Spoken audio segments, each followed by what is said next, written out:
മാങ്കനി വീഴും നേരം ഓടിച്ചെന്നെടുക്കേണ്ടോൻ പൂങ്കുല തല്ലുന്നത് തല്ലുകൊള്ളാഞ്ഞിട്ടല്ലേ.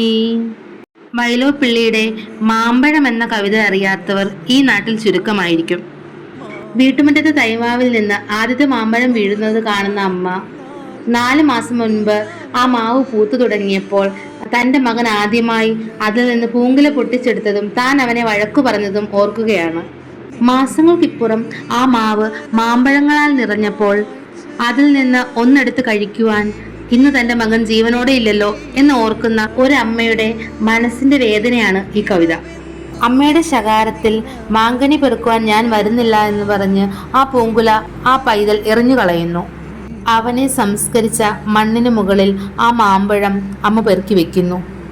ഉണ്ണിക്കൈക്കെടുക്കുവാൻ ഉണ്ണിവായിക്കുണ്ണാൻ വേണ്ടി വന്നതാണീ മാമ്പഴം, വാസ്തവമറിയാതെ പിണങ്ങിപ്പോയിടിലും പിന്നെ ഞാൻ വിളിക്കുമ്പോൾ കുണുങ്ങി കുണുങ്ങി നീ ഉണ്ണുവാൻ വരാറില്ലേ. വരിക കണ്ണാൽ കാണാൻ വയ്യാത്തൊരൻ കണ്ണനെ, താരസ നുകർന്നാലും തായതൻ നൈവേദ്യം നീ. ഇപ്രകാരമുള്ള അമ്മയുടെ അന്നയ വാക്കുകൾ കേട്ട് ആ കുഞ്ഞിൻ്റെ പ്രാണൻ ചെറിയ കുളിർക്കാറ്റായി വന്ന് അമ്മയെ തഴുകുന്നു. വർഷങ്ങൾക്കിപ്പുറം ഒരുപാട് വ്യാഖ്യാനങ്ങൾ വന്നെങ്കിലും എനിക്കിപ്പോഴും കുഞ്ഞ് നഷ്ടപ്പെട്ട ഒരമ്മയുടെ വേദനയായി മാത്രമേ ആ കവിതയെ കാണാൻ സാധിക്കുകയുള്ളൂ.